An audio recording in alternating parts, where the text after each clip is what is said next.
जय श्री राम दोस्तों। रावण की अंतिम सांझ सुनिए। पुराणविक कथा रावण की लास्ट सांझ। श्री राम रावण युद्ध की आज संभवतः अंतिम सांझ थी। एक एक करके रावण के सभी वीर मारे गए थे। रावण अपने महल में था।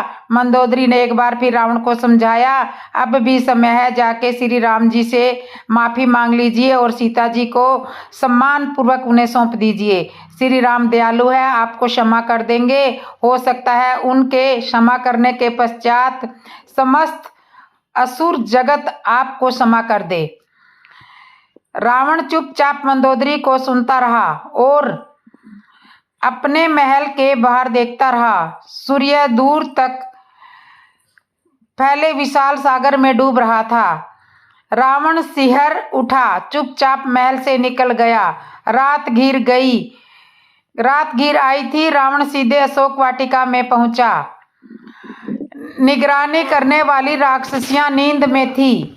रावण ने किसी से कुछ नहीं कहा और सीधे उस अशोक के पेड़ के पास पहुंच गया जहां सीता माता पेड़ से टेक लगाकर आंखें बंद करके बैठी हुई थी। अजीब सी शांति उनके पास थी। अजीब सी शांति थी उनके चेहरे पर। उनका चेहरा एकदम शांत था। रावण ने कुछ नहीं कहा और वहीं उनके सामने भूमि पर बैठ गया। माता सीता ने आश्चर्य से पूछा, क्या हुआ लंकापति, आज भूमि पर और इतने शांत? आज तक तो मैंने आपको शांत नहीं देखा, आज मुझे धमकाओगे नहीं क्या? रावण ने भेद शांत मन से कहा, मेरे कर्तव्यों के लिए मुझे क्षमा कर दे माते। आपको तो पता ही है कि ये सब कुछ एक श्राप के कारण हुआ है। सीता मुस्कुराई और कहा, हाँ वत्स, हाँ सब को ये पता है, इसमें क्षमा मांगने की कोई आवश्यकता नहीं है। तुम कुछ और कहना चाहते हो वो कहो। सीता ने जैसे ही रावण का मन पढ़ लिया हो। रावण थोड़ा पीछे हटा और बोला, माते, मैं आपका हरण कर लाया, यहाँ शोक वाटिका में रखा, प्रताड़ित किया। भविष्य में तो लोग मुझे हमेशा बुरा ही कहेंगे और ऐसा करने वाले को रावण की संज्ञा दे, ये ही बात मुझे सता रही है। सीता ने रावण को कहा, आंखें बंद की हो और गहरी सांस भर के बोली, नहीं रावण, भविष्य में स्त्रियों को इस तरह के पापियों, नीच और घृणित पुरुषों का सामना करना होगा कि वो कहेंगी इससे अच्छा तो रावण ही था जो सीता जी का हरण तो किया लेकिन उसको स्पर्श नहीं किया था। रावण हाथ जोड़ करके चकित होकर माता सीता को देखता है। तो इस तरह से रावण बार बार यही सोचता है कि मैंने बहुत ही गलत काम किया है। श्री राम जी की चरण पादुकाएं सुनिए। आज मैं आपको श्री राम चरण पादुकाएं की कथा सुना रही हूँ, सुनना सभी। प्रभु करी कृपा पावरी दीनी। श्री राम, लक्ष्मण व जानकी जी वन गमन के बाद भरत जी जब अयोध्या के पूरे समाज के साथ उनसे मिलने के लिए चित्रकूट पर आते हैं, उस समय उनके रोम रोम में श्री राम प्रेम का अलौकिक प्रकाश छिटक रहा होता है। भरत जी को ही सुख भोगने की इच्छा नहीं है, वे तो बस यही चाहते हैं कि श्री राम आनंद में रहे, मैं दुख सहन कर लूंगा। सुख को अपनी ओर खींच लेना उसे काम कहते हैं और सुख को प्रिय को दे देना उसे प्रेम कहते हैं। भरत जी प्रेम की मूर्ति है। उधर जब राम जी को यह संकेत मिला कि भरत जी मिलने के लिए आए हैं और प्रणाम कर रहे हैं, तो वे प्रेम में इतने मगन हो गए कि उन्हें इस बात का भी ध्यान नहीं रहा कि वस्त्र कहाँ है, तरकस कहाँ है, बाण कहाँ गिरे पड़े हैं, धनुष किधर है, कहाँ जा रहे हैं। उन्होंने तो अधीर होकर भरत जी को हृदय से लगा लिया। श्री राम ने भरत जी से कहा, भाई भरत, आज तक मैंने तुमको कभी नाराज नहीं किया, परंतु आज तुमको कहने में कुछ दुख होता है। पिताजी की आज्ञा का पालन करना तेरा भी धर्म है और मेरा भी धर्म है। भरत ने कहा, आपने आज्ञा की, वह मुझे सुरोधार्य है। मैं 14 वर्ष तक आपका स्मरण करता हुआ अयोध्या में रहूंगा। 14 वर्ष की अवधि पूर्ण होने पर यदि आप अयोध्या आने में एक दिन का भी विलंब करोगे तो मैं अपना प्राण त्याग दूंगा, परंतु 14 वर्ष तक प्राण टिकाए रहने के लिए मुझे कुछ उधार दीजिए। राम जी ने भरत जी को अपनी चरण पादुकाएं दे दी। भरत जी ने चरण पादुकाओं को मस्तक पर पथराया। मस्तक बुद्धि का स्थान है। मस्तक पर भगवान की चरण पादुका रखने से बुद्धि में कोई विकार, काम, क्रोध, लोभ, मोह, अहंकार आदि प्रवेश नहीं करते। राम जी चरण पादुका लेकर भरत जी को इतना आनंद आया मानो साक्षात सीताराम जी मिल गए हों। उन्हें लगा अब मैं अकेला नहीं हूँ, मेरे श्री राम जी मेरे साथ हैं। भरत जी राम जी की चरण पादुकाओं को लेकर अयोध्या लौट आए। राम वन में रहे और भरत राजमहल में सुख जीवन भोगे, यह संभव नहीं था। भरत जी अयोध्या के बाहर नंदीग्राम में वास करने लगे। भरत जी तन से तो अयोध्या में है, किंतु मन श्री राम जी के चरणों में है। उन्होंने एक सिंहासन पर चरण पादुकाओं की स्थापना की और नित्य उनकी भगवान की तरह पूजा करने लगे। राम जी की प्रतीक्षा में भरत जी इस तरह तपस्या कर रहे हैं। वे नित्य चरण पादुकाओं को फूलों से श्रृंगार करते हैं और चरण पादुकाओं में दृष्टि शिथिल कर नित्य सीताराम सीताराम का जाप करते हैं। जब वे उनको राम जी की याद आती है और उनका हृदय श्री राम के वियोग में चित्कार करने लगता है, तब वे श्री राम जी का राम राम का जाप करते हैं। तब पादुकाओं में से सीताराम जी बाहर आ जाते हैं और भरत जी को राम जी से संयोग का अनुभव होने लगता है। वे भूल जाते हैं कि मेरे राम वन में गए हुए हैं। उन्हें ऐसा लगता है सीताराम जी तो यहीं पर विराजमान है और मुझे प्रेम से देख रहे हैं। प्रेम में इतनी शक्ति है कि वह जड़ को भी चेतन बना देता है, निष्काम को विष्काम, निराकार को साकार बना देता है। चरण पादुकाएं जड़ है, परंतु भरत जी को उनमें श्री राम जी के दर्शन होते हैं। जहाँ प्रेम से परमात्मा के नाम का जप हो वहाँ भगवान को प्रकट होना ही पड़ता है। जहाँ भक्त है वहाँ भगवान है। भक्त और भगवान अलग रह ही नहीं सकते। श्री राम और सर्वव्यापक है, जितने उनके भक्त उतने ही उनके स्वरूप। राम जी का एक स्वरूप वन में था और दूसरा स्वरूप भरत जी के पास था। भरत जी अयोध्या का समस्त राजकार्य राम जी की चरण पादुकाओं को निवेदन करके करते थे। कोई भी कार्य पादुकाओं की आज्ञा के बिना नहीं करते थे। इस तरह अयोध्या में राम जी की चरण पादुकाओं का राज्य हो गया। मनुष्य भी यदि जीवन में सुखी रहना चाहते हैं तो उसे भरत जी की तरह अपने जीवन में एक नियम बना लेना चाहिए। वह प्रत्येक काम अपने ठाकुर जी से कहकर ही करें, क्योंकि हम तो ठाकुर के सेवक हैं। जो भी काम करें ठाकुर जी को ही बताकर उनकी या आज्ञा लेकर ही करें तो जीवन में कभी दुख नहीं होगा। संयोग में सेवा किस रीति से करना चाहिए, यह आदर्श लक्ष्मण जी ने संसार को बताया और श्री राम के वियोग में मानव जीवन कैसा रहा होगा, यह आदर्श भरत जी ने जगत को सिखाया। भरत जी का चरित्र हमें सर्व त्याग की शिक्षा देता है। राम जीवन में कंदमूल का सेवन करते थे, इसलिए भरत जी भी अन्न लेना बंद कर दिया। भरत जी ने 14 वर्ष तक अन्न नहीं खाया। वे गोमूत्र यावक व्रत करते थे। वे गाय को जौ खिलाते थे, फिर गोबर के साथ निकलने वाले उन जौ को धोकर साफ करते, गोमूत्र के साथ उनको उबालकर 24 घंटे में एक बार उनका सेवन किया करते थे। भरत जी ने जटा और वत्कल वस्त्र धारण कर लिए थे। वे ब्रह्मचार्य व्रत का पालन करते थे। उन्होंने भूमि में खड्डा खोदकर उस पर कुश का आसन बिछाया। 14 वर्ष तक वे महान तपस्वी बिना लोटे उस पर बैठे रहे। गोस्वामी तुलसीदास जी ने भरत जी के नियम व्रत और श्री राम प्रेम की स्तुति करते हुए कहा है कि भाइयों में सबसे पहले मैं भरत जी के चरणों को प्रणाम करता हूँ, जिनका नियम और व्रत वर्णन नहीं किया जा सकता, जिनका मन राम जी के चरण कमलों में भोरे की तरह लुभाया हुआ है, कभी उनका साथ नहीं छोड़ता है। वन में राम जी के तपस्वी जीवन की तुलना में भरत जी का तपस्वी जीवन अधिक श्रेष्ठ है,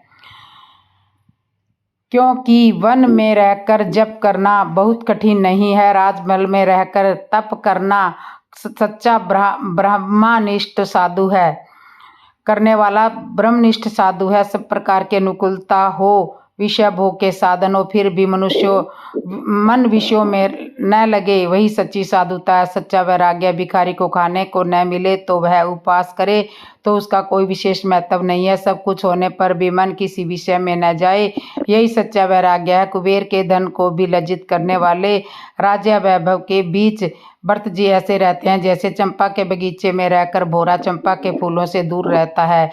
यही कारण था कि संत शिरोमणि भरत जी के दर्शन व सत्संग से अयोध्या के नर नारियों में भी नहीं अपितु जड़ चेतन में भी राम भक्ति प्रतिष्ठ हो गई।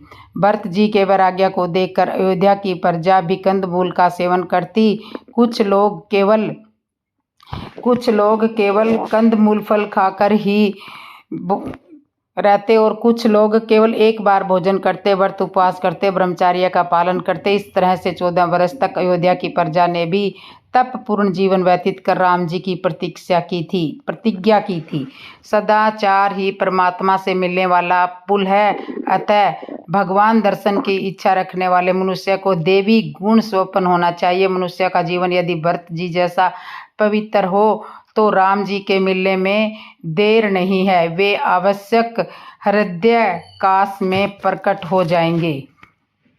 राजा दशरथ के मुकुट का रहस्य। राजा दशरथ के मुकुट का रहस्य मैं आपको सुना रही हूँ। अयोध्या के राजा दशरथ एक बार भ्रमण करते हुए वन की ओर निकले।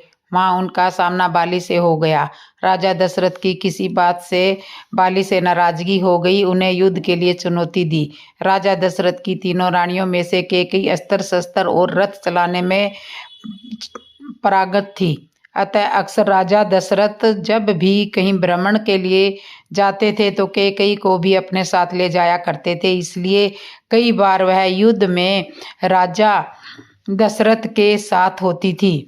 जब बाली व राजा दशरथ के मध्य भयंकर युद्ध चल रहा था, उस समय संयोगवश रानी केकई भी उनके साथ थी। युद्ध में बाली राजा दशरथ पर भारी पड़ने लगा, इसलिए क्योंकि बाली को यह वरदान था कि उसकी दृष्टि किसी पर भी पड़ जाए तो उसकी आदि शक्ति बाली को प्राप्त हो जाएगी। अतः यह तो निश्चित था कि उन दोनों के युद्ध में हार ज्यादा राजा दशरथ की होगी। राजा दशरथ के युद्ध हारने पर बाली ने उनके सामने एक शर्त रखी कि या तो वे अपनी पत्नी केकई को यहाँ पर छोड़ जाए या रघुकुल की शान अपना मुकुट यहाँ पर छोड़ जाए। तब राजा दशरथ को अपना मुकुट बाली के वहाँ पर छोड़कर रानी केकई को लेकर अयोध्या में वापिस लौटना पड़ा। रानी केकई को यह बात बहुत दुखी कर रही थी। आखिर एक स्त्री अपने पति के अपमान को अपने सामने कैसे सह सकती है, यह बात उन्हें हर पल कांटे की तरह चुभने लगी। उनके कारण राजा दशरथ को उनका मुकुट छोड़ना पड़ा। यह बात मुकुट की वापसी की वह हर वक्त वह राज मुकुट की वापसी की चिंता में रहती थी। जब भी राम जी के राज तिलक का समय आया तब राजा दशरथ और रानी को मुकुट को लेकर चर्चा हुई। यह बात तो केवल वही दोनों ही जानते थे। केकई ने रघुकुल की आन को वापस में लाने के लिए श्री राम के वनवास का कलंक अपने ऊपर ले लिया और श्री राम को वन भिजवाया। उन्होंने श्री राम से कहा भी था कि बाली से मुकुट वापस लेकर आना है। श्री राम जी ने जब बाली को मारकर गिरा दिया, उसके बाद उनका बाली के साथ संवाद होने लगा।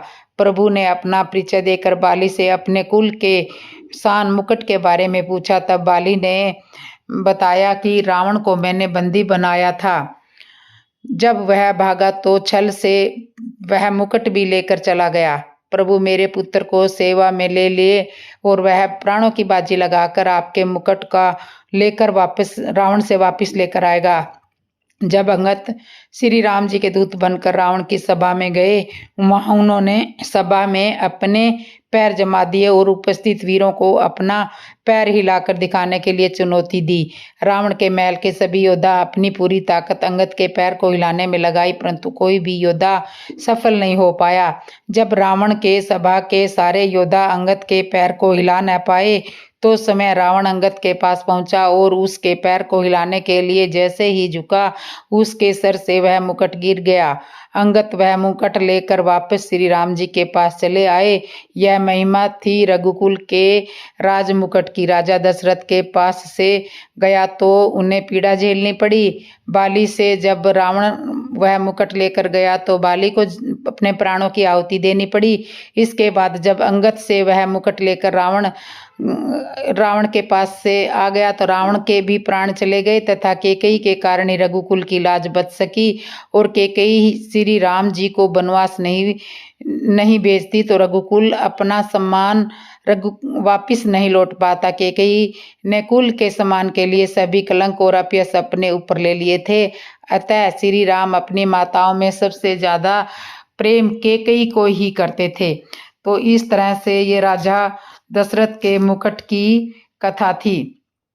तो श्री राम जी की अद्भुत कथा। श्री राम जी की अद्भुत कथा सुनिए।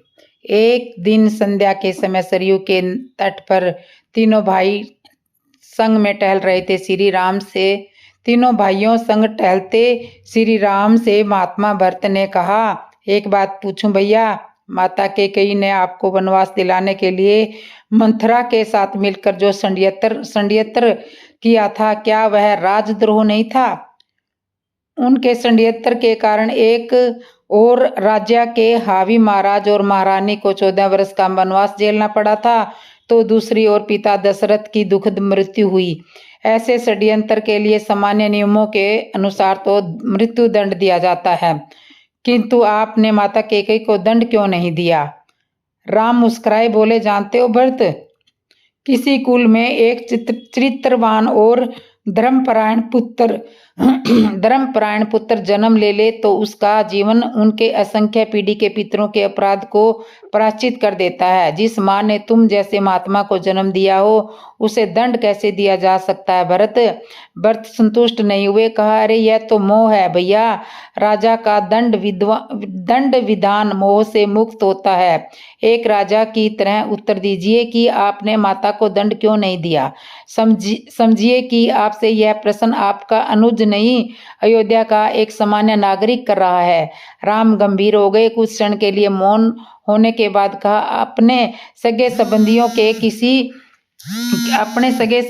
के किसी प्रकार के राम जी गंभीर हो गए। कुछ देर के लिए मौन हो गई। कुछ क्षण के मौन के बाद उन्होंने कहा, अपने सगे संबंधियों के किसी अपराध पर कोई दंड न देना ही इस सृष्टि का कठोरतम दंड है। भरत, माता कैकेयी ने अपनी एक भूल का बड़ा कठोर दंड भोगा है। वनवास के 14 वर्ष में हम चारों भाई अपने अपने स्थान से परिस्थितियों से लड़ते रहे हैं, पर माता कैकेयी हर क्षण मरती रही है। अपनी एक भूल के कारण उन्होंने अपना पति खोया, अपने 4 बेटे खोए, अपना समस्त सुख खोया, फिर भी वे उस अपराध बोध से कभी मुक्त न हो सकी। वनवास समाप्त हो गया तो परिवार के से सदस्य प्रसन्न और सुखी हो गए, पर वे कभी प्रसन्न न हो सकी। कोई राजा किसी स्त्री को इतने कठोर दंड क्या दे सकता है? मैं तो सदा यह सोचकर दुखी हो जाता हूँ कि मेरे कारण अनायास ही मेरी माँ को इतना कठोर दंड भोगना पड़ा। राम के नेत्रों में जल उतर आया और भरत आदि भाई मौन हो गए थे। राम ने फिर कहा, और उसकी भूल को अपराध समझना ही क्यों? भरत, यदि मेरा वनवास न होता तो संसार भरत और लक्ष्मण जैसे भाइयों के अतुल्य भातर प्रेम को कैसे देख पाता? मैंने तो केवल अपने माता पिता की आज्ञा का पालन मात्र किया था। कोई दंड न देना ही इस सृष्टि का कठोरतम दंड है। भरत, तुम दोनों ने तो मेरे लिए स्नेह में 14 वर्ष का वनवास भोगा। वनवास न होता तो यह संसार सीखता कैसे कि भाइयों का संबंध होता कैसा है? भरत के प्रश्न मौन हो गए थे। वे अनायास ही बड़े भाई से लिपट गए। राम कोई नारा नहीं है, राम एक साधारण है आचरण है, एक चरित्र है, एक जीवन जीने की शैली है। बात के कई 250 वर्ष पुरानी है। बात केवल 250 वर्ष पुरानी है। मधुपुर नामक गांव में एक ब्राह्मण दंपति नारायणकांत और रत्नेश्वरी रहते थे। वे वास्तविक अर्थ में ब्राह्मण थे। सदा सुखी और संतोषी जीवन नारायण कांत अध्यापन का कार्य करते थे और रत्नेश्वरी अपने आंगन में लगे हुए कपास के पौधों में रुई काटकर गांव भर के यजमानों के लिए जनेऊ बनाती रहती थी और मन ही मन बुद्ध बुद्ध आती रहती थी।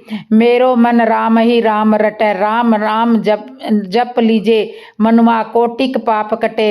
पूर्ण संतोषी जीवन होने पर भी संतान न होने से ब्राह्मणी का हृदय हाहाकार करता रहा। अंत में भगवान वैद्यनाथ की शरण में लेने पर उन्हें विलक्षण गुणों से संपन्न एक कन्या पैदा हुई।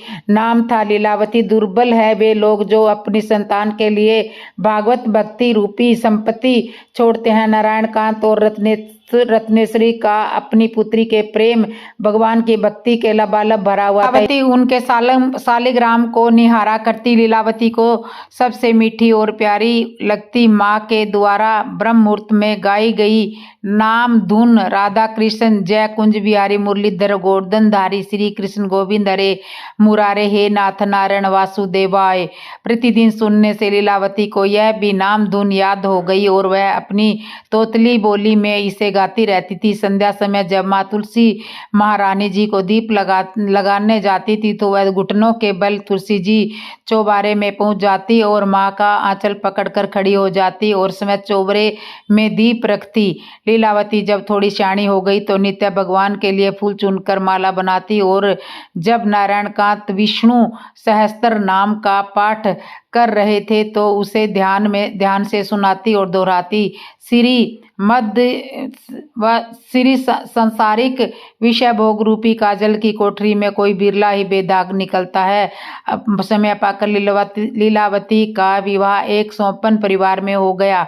पति राजपुरोहित, घर में लक्ष्मी का वास, पुत्र पुत्री दास दासियां कंचन कामिनी भोग विलास के प्रलोभन को जितना बहुत कठिन है। लीलावती भी इस विषलभरी में अटक गई। देर तक सोना, घर का कोई काम नहीं करना, इंद्रियों का संयमन नहीं, मुख में भगवान का नाम नहीं, ऐसा विलासपूर्व दलदल का जीवन मानो भोजन में मक्खी निगल रहे हों। लीलावती पुराने संस्कारों को भूलकर दुनिया के राग रंग में बेसुध बही जा रही थी। प्रभु जिसे अपनाते हैं उसके सारे बंधन और संबंधों को छिन्न भिन्न करने के लिए कठोर ठोकर देते हैं। जगत के प्रलोभन की मदिरा पीकर जीव जब मदमस्त और बेसुध हो जाता है तो दुखों की प्यार भरी मार से प्रभु उसे होश में लाते हैं। एकाएक लीलावती के गांव में हैजा फैला और उसके पुत्र और पुत्री हैजे की चपेट में आ गई। उसके प्राण अब तब में थे। उस जमाने में हैजा असाध्य बीमारी थी, कोई दवा काम नहीं करती थी और लीलावती अपने बच्चों की सया के सिराने बैठी आंसू बहाते हुए एकाएक क्षीण गिन रही थी कि अपने जीवन को कोसती हुई धाड़ मारकर रोती जा रही थी। चारों ओर से ऐसा है लीलावती को बचपन का प्रभु प्रेम स्मरण हो गया और वह पुकार उठी, श्री कृष्ण गोविंद हरे, हे नाथ नारायण वासुदेवा। सच्ची प्रार्थना में प्रभु का स्पर्श मिलता ही है। उसके बच्चे धीरे धीरे स्वस्थ होने लगे। भगवान का वचन है कि जिसे वे एक बार अपना लेते हैं उसे एक क्षण के लिए भी छोड़ते नहीं है। दूसरे दिन प्रभात लीलावती के जीवन का नया प्रभात हुआ। सुबह सुबह एक अलमस्त फकीर की तबूरे पर गाते हुए उसने आवाज सुनी, राम कहत चलू, राम कहत चलू, राम कहत चलू भाई रे, नाही तो भव बेगारी में पर के अछूत अति कठिनाई रे। इसे सुनते लीलावती की मन की आंखें उसी तरह खुल गई जैसे बादलों को हटाकर सूर्य झांकने लगा हो और जन्म जन्मांतर का संचित अंधकार भाग गया हो। पिता के विष्णु सहस्त्र नाम और माता की नारायण नाम धुन के संस्कार मन में जाग उठे और वह भगवान की सच्ची चेली बन गई। लीलावती ने भगवान बाल कृष्ण की सोने की मूर्ति बनाकर उसकी प्राण प्रतिष्ठा कराई और नित्य उसका षोडशोपचार पूजन करने लगी। परिवार की सेवा तो वह पहले ही करती थी, पर कर्मों के केंद्र अब भगवान हो गए। अब नित्य विष्णु सहस्त्र नाम के पाठ के साथ जीवा पर अखंड नाम स्मरण का चस्का लग गया। बाल कृष्ण की वह मूर्ति ही उसकी प्राणधार थी। उसके हृदय में आंगन में बाल कृष्ण निरंतर किलकारी मारते रहते। कभी वे चंद्र खिलौने के लिए हट करते तो कभी भूखा हूँ कहकर सतन पान की जिद करते। मन ही मन अपने बाल कृष्ण की चुंबियाँ लेती। कभी कभी उलझी लटें सुलझाती और उसमें मोरपंख व गुंजन माला लगाती, कभी उनके बाल कृष्ण तलवों की रज को हृदय में लगाती। अंदर ही अंदर वह बाल कृष्ण की सेवा व लाड प्यार में इतना उलझी रहती थी कि संसारिक कार्यों में वह धीरे धीरे विमुख होती चली गई। संसार से उसे वैराग्य तो था, उसकी प्रगाढ़ साधना से परिवार में भी भक्ति की सुगंध फैल गई। देवोत्थान एकादशी की रात्रि को घर में बाल कृष्ण की झांकी सजाकर महोत्सव मनाया गया। परिवार के सभी लोगों ने आधी रात तक जागरण किया। फिर चरणामत लेकर सब सो गए, मगर लीलावती की आंखों में नींद नहीं थी। उसके हृदय में आज भी कुछ अजीब तरह की लहरें उठ रही थी, मानो कन्हैया ने उनके आंचल को उन कस के पकड़ रखा हो और कह रहा हो कि मैं भूखा हूँ, माँ मुझे दूध पिला दो। उसने ठान लिया कि आज कन्हैया को स्तनपान कराकर ही रहूंगी। जैसे जैसे उसके हृदय में संकल्प की लहरें उठ रही थी, वैसे वैसे उसकी तरसती और बरसती आंखों ने देखा कि बाल कृष्ण की सुवर्ण मूर्तिमा साक्षात बाल कृष्ण बन गई और यशोदा माँ का लाल किलकारियां मारने लगा। लीलावती का आंचल दूध की धार से भीग गया। तभी मचलते हुए बाल कृष्ण दौड़कर लीलावती के आंचल में प्रवेश कर जाते हैं और माँ से लिपट कर दूध पान करने लगते हैं। कलयुग की यशोदा माँ और उनके बाल कृष्ण दोनों ही लाड़ लड़ाते हुए एक दूसरे की इच्छा पूरी करने लगे। लीलावती को दुर्लभ रतन मिल गया, अब उसकी कोई इच्छा शेष नहीं रही थी। दूसरे दिन प्रातःकाल जब घर वालों ने पूजा घर का द्वार खोला तो देखा कि लीलावती बाल कृष्ण की मूर्ति को गोद में चिपकाए बेहोश पड़ी हुई है, सदा सदा के लिए बेहोश। किंतु वह बेहोशी इस संसार के होश और होशियारी से कहीं ज्यादा मूल्यवान थी, जिसमें उसने सदा सदा के लिए अपने बाल कृष्ण को पा लिया और बाल कृष्ण ने भी उसका दूध पीकर उसे दूसरी यशोदा माँ का दर्जा दे दिया। माँ जब मुझको कहा कृष्ण ने, तुझ हो गए देव सभी, इतना आदर, इतनी महिमा, इतनी श्रद्धा कहाँ कभी उमड़ा स्नेह सिंधु अंतर में डूब गई आसक्ति अपार, देह गेह अपमान कलेश छी विजय मेरा साक्षात प्यार। तो इस तरह से श्री कृष्ण की दूसरी कथा मैं आपको सुना रही हूँ।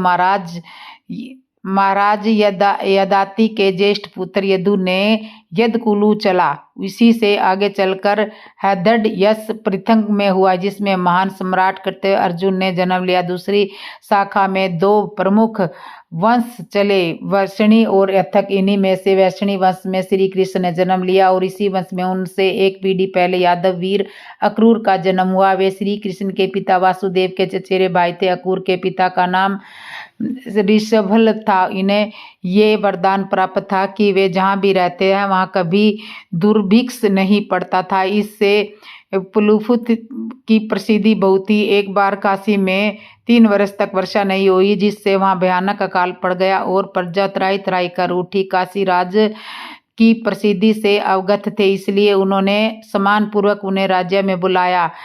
ऋषभ फलक के काशी पहुंचते ही वहां वर्षा होने लगी और दुर्भिक्ष समाप्त हो गया। काशी राज की गंदिनी नामक एक कन्या थी। प्रफुल्लक का आभार मानते हुए उन्होंने अपनी कन्या का विवाह उससे कर दिया। दोनों प्रसन्नतापूर्वक मथुरा लौट गए।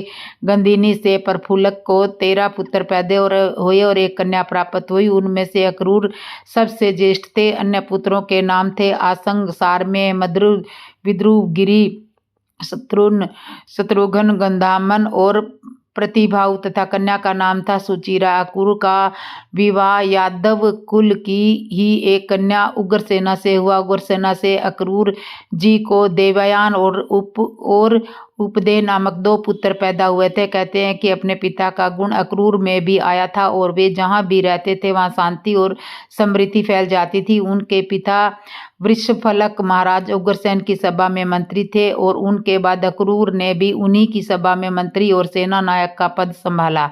आगे चलकर महाराज उग्रसेन के पालित पुत्र कंस ने अपने पातक पिता को बंदी बनाकर कारावास में डाल दिया और मथुरा के सिंहासन पर अपना अधिकार जमा लिया। वो अपनी बहन देवकी से अत्यंत प्रेम करता था, इसलिए उसने उसका विवाह यादव श्रेष्ठ वसुदेव के साथ करवाया।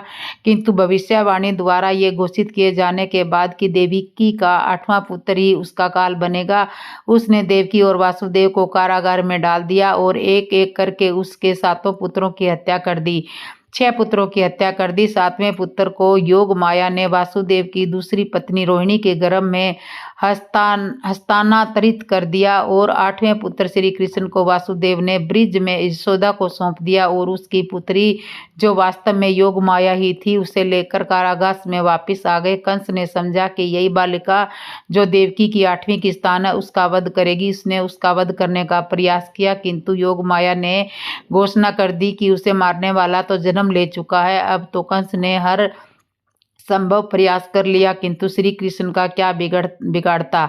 उसका अंत निकट देखकर समय देव ऋषि ने उसे समझाया था कि वो श्री कृष्ण बलराम को मथुरा आमंत्रित करे और उसका नाश कर दे। कंस को ये सुझाव बड़ा पसंद आया किंतु उसने उन्हें लेने कौन जाए। बहुत सोच विचार कर उसने निश्चय किया कि इस कार्य के लिए अक्रूर को ब्रिज भेजा जाए। अक्रूर जी समस्त यादव वंश के सामान्य थे। कंस जानता था कि उनका कहा नंद कहीं नहीं टाल सकते। उन्होंने अक्रूर से कहा कि शीघ्र जाकर उनका निमंत्रण बाल कृष्ण बलराम को दे और उन्हें लेकर तत्काल मथुरा चले। अक्रूर ये जानते थे कि वास्तव में कंस की योजना क्या है किंतु वे श्री हरि और श्री कृष्ण के अनन्य भक्त थे। कृष्ण भक्त बलराम के दर्शनों की लालसा में उन्होंने कंस की बात का मान ली और ब्रिज को चले गए।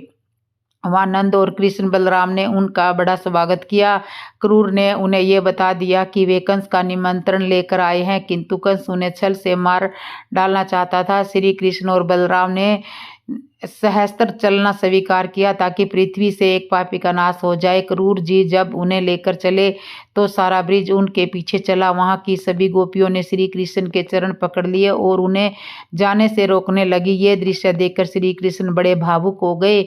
तब क्रूर ने ही सभी गोपियों को समझाया कि बड़ी कठिनाई से वे वहां से निकले।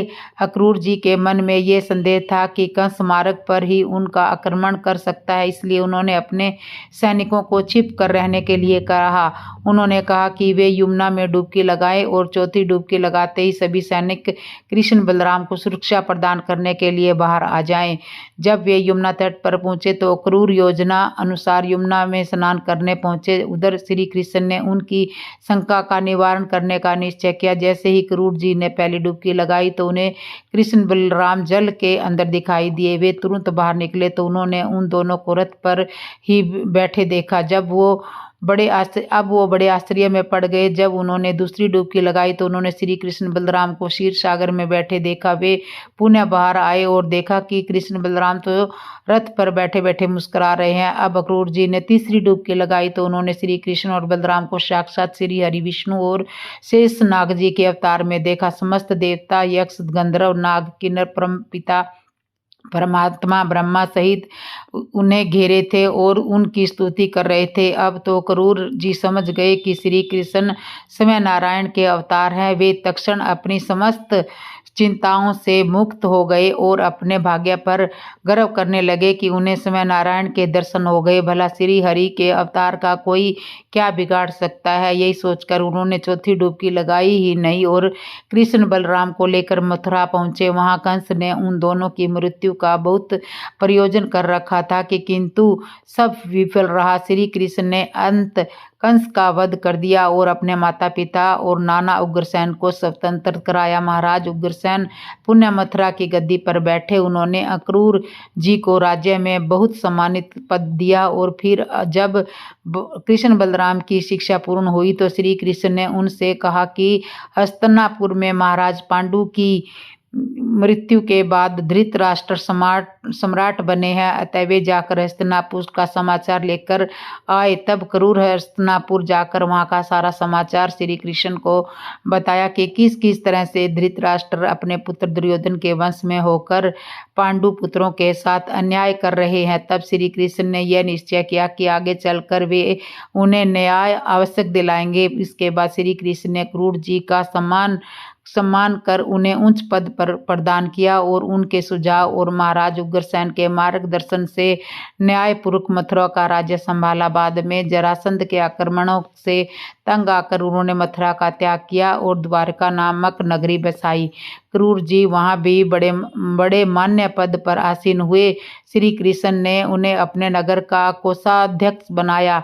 उसी नगर में सत्यराजीत नामक एक सम्मानीय यादव रहते थे। उन्होंने सूर्यदेव से समयांतक नामक का एक मणि प्राप्त की थी, जिससे जितना चाहो उतना श्रवण प्राप्त होता था। श्री कृष्ण ने यह सोचकर कि उस मणि का दुरुपयोग ना हो, सत्यराजीत से उसे महाराज उग्रसेन को भेंट करने को कहा, किंतु सत्यराजीत ने उसकी बात नहीं मानी। एक दिन सत्यराजीत का छोटा भाई प्रेनजीत को मणि पहनकर आखेट हो गया, जहां एक सिंह ने उसे मार डाला।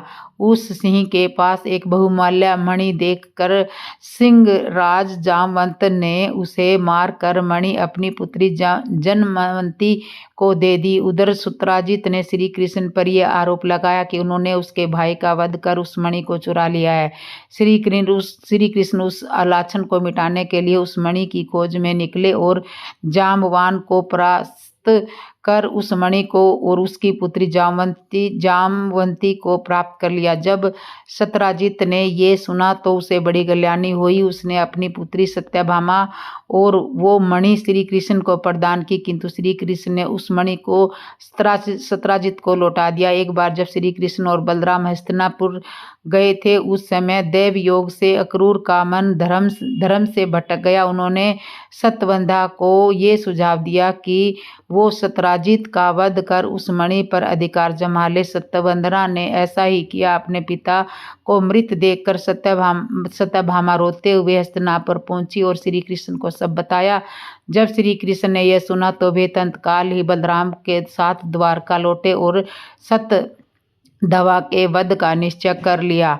तब सत्यवंधा ने ये सुना तो उसने वो मणि अक्रूर को दे दी और भय से समय भाग निकला। जब श्री कृष्ण ने अक्रूर से उस मणि के बारे में पूछा तो उन्होंने असत्य कह दिया कि सत्यवंधा उसे लेकर भाग गया है। श्री कृष्ण ने उसका पीछा किया और मिथिला के निकट उसने युद्ध कर उसका वध कर दिया, किंतु उसे मणि नहीं मिली। जब बलराम वहां पहुंचे तो मणि को वहां ना पाकर विध्रम चले गए। जब श्री कृष्ण वापस द्वारका पहुंचे तो प्रजा ने पुनः उन पर आरोप लगाया कि उन्होंने सत्ययामक मणि के कारण सत्यवंधा का वध किया था और समय बलराम को अप्रसन्न कर दिया।